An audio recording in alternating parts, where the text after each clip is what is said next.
The reason the ANC is failing to fulfill its promises, one is escalating rate of corruption, where everybody who wants to get into politics and into power, he wants to quickly become a millionaire. And the only quickest way, the easy way to become a millionaire is to steal from the public fund for your own benefit.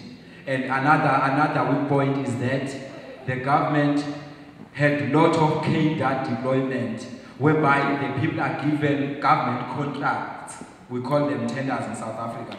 The government is giving contracts to people just because they are comrades, not because they are capable of doing that particular job.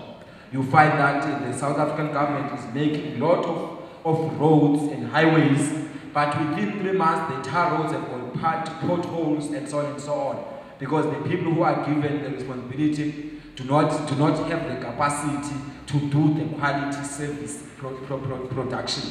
But in terms of solidarity and similarities between our strike and the workers' strike, especially the miners, is that we are all faced one demon, which is police brutality. The police are very using an iron hand toward the protesters. And the way the police react to protesters is similar like the way the apartheid police used to respond to protesters. And when we're advocating against such kind of police brutality, we had, like usually on Facebook pages, on Twitter and on internet, whereby we put the picture of the student which was killed in 1976 during the Soweto uprising, when the students were protesting against the apartheid government, which was forcing students to learn all their subjects in Afrikaans, and the students rebelled, and they were shot, and Hector Peterson was shot and killed by the police. And then we showed that picture of the child which was killed by the apartheid government in 1976, and we had this picture of a teacher which was shot and killed by democratic government. We said the same police, which there is no difference between the police which killed the students in 1976 against apartheid and the police who killed a teacher in a democratic society for a quality service within the society. When you are poor, once you see a person from the government doing something to you, as much as you don't like it, but you always think that it's just because it's coming from the government, then I need to complain and comply. But we have to tell our people that they mustn't, we always tell them that they mustn't believe anyone, even us, they mustn't trust us. In fact, but they must trust themselves that they can be able to mobilize themselves so that they can be able to do everything on their own and be able to accomplish it. Which is why if you are joining Abahlali, we always say Abahlali will not do anything for you, but they will do anything with you, so that you'll be able to be proud of what you've achieved, because you've achieved out of your sweat, out of your hard work.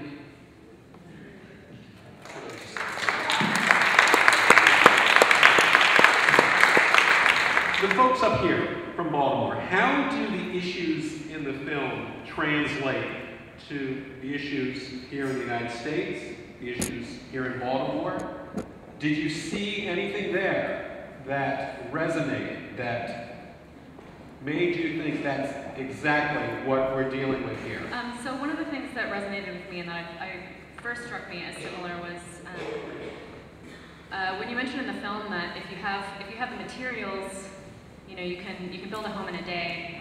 And one of the situations in Baltimore that we see a lot is that we have the materials. We're in a city where we have something like 18,000 vacant homes to 4,000 people staying in shelters every night, and that's just people who are counted in beds and shelters. So there's clearly more, but there are materials here, and the problem is that most of them are held by the city slotted for development or owned by banks waiting to turn a profit on them, but the houses are sitting empty.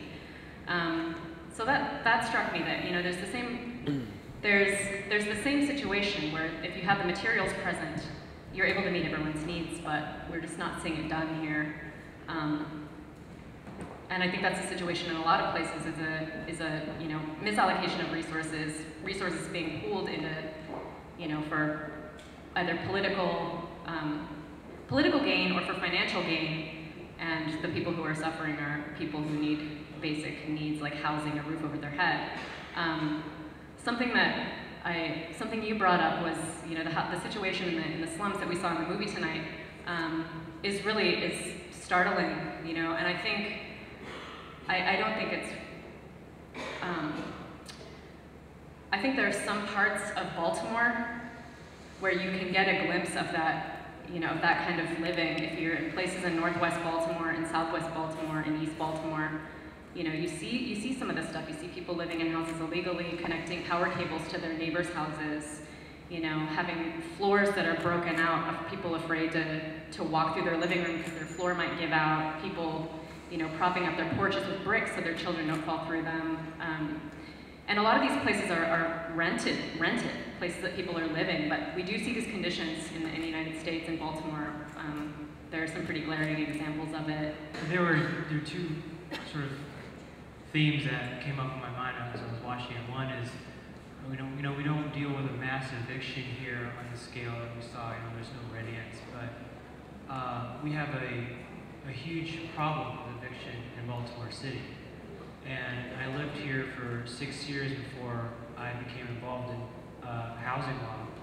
I knew there were, you know, the corporate development pushes, you know, raising blocks and blocks in East Baltimore. I knew when, you know, the foreclosures, you could see the signs of the foreclosure crisis.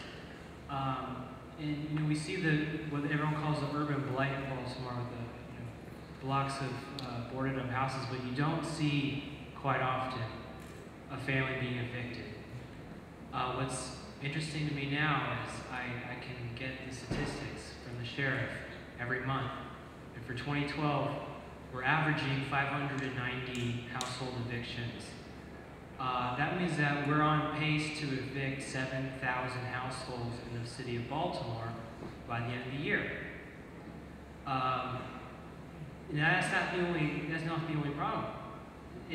We're on pace to have 71,000 warrants for eviction issued, where the police, the sheriff, goes out to the property to, you know, basically take possession of the unit for the landlord.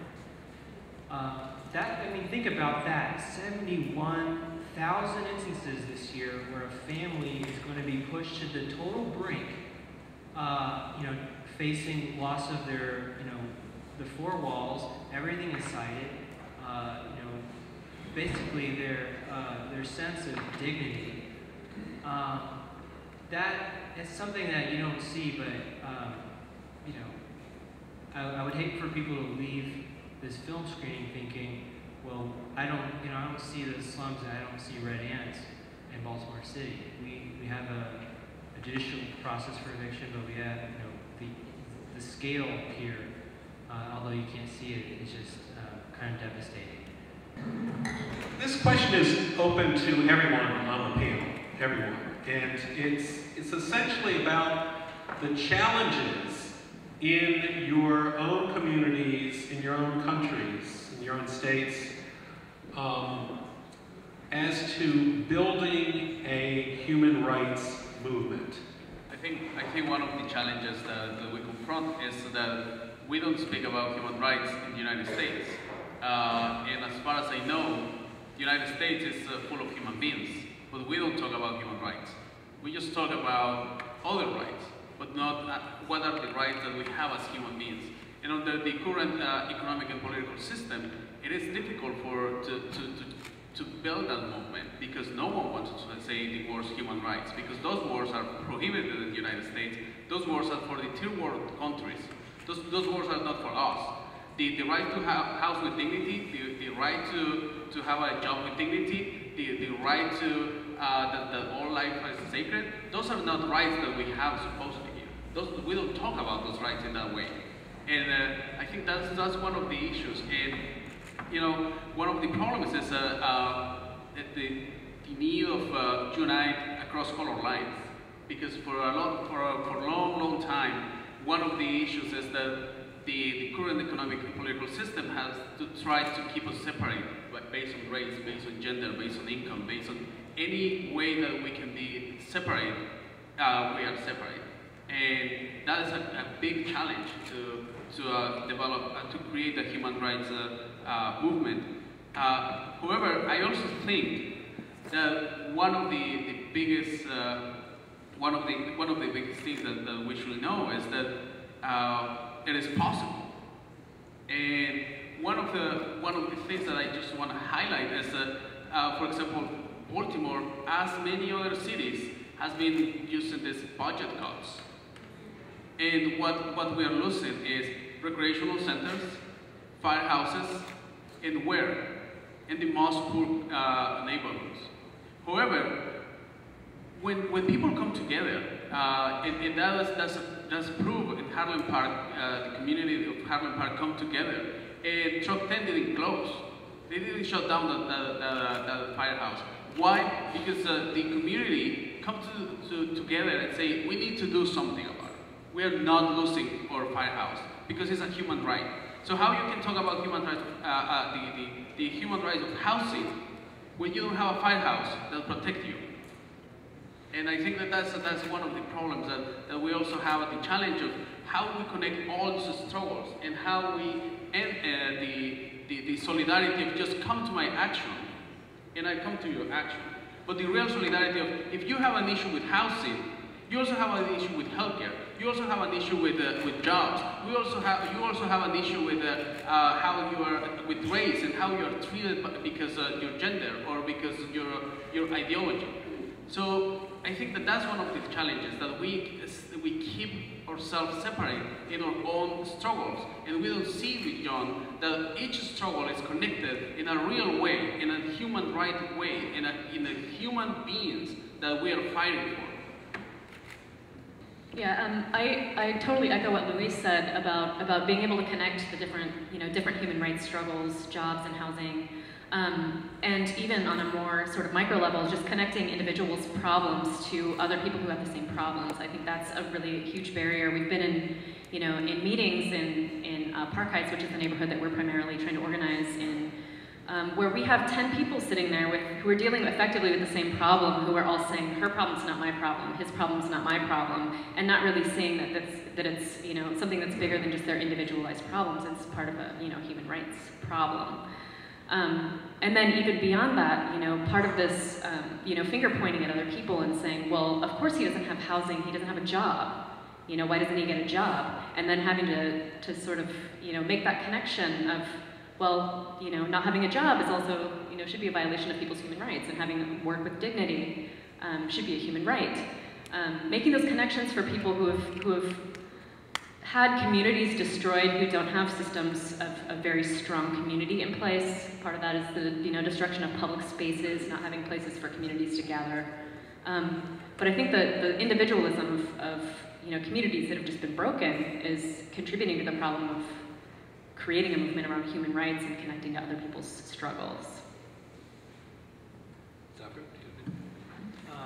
Legally, I think the challenge is that judges and other lawyers will just laugh at you if you start talking about human rights.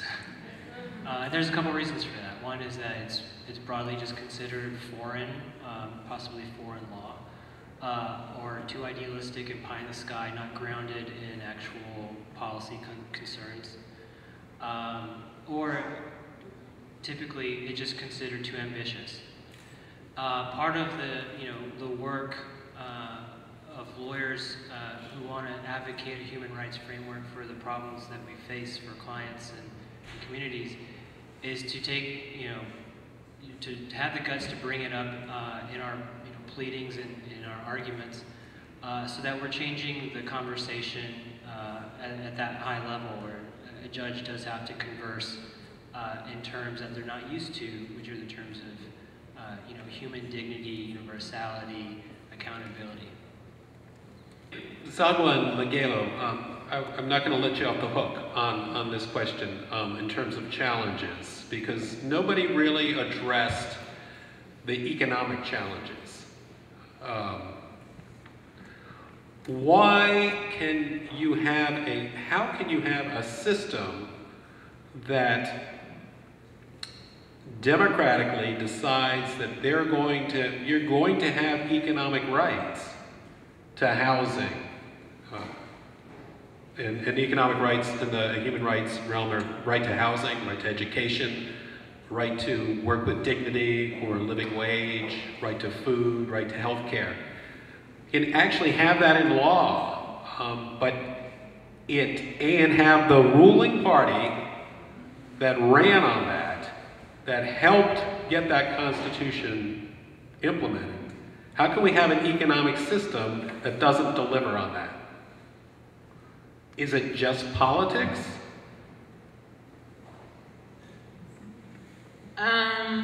One of the things that I always think of is that as much as South Africa is living undemocratic, the only thing for me that we've gained is that we only gained a political democracy, but we didn't get an economic democracy.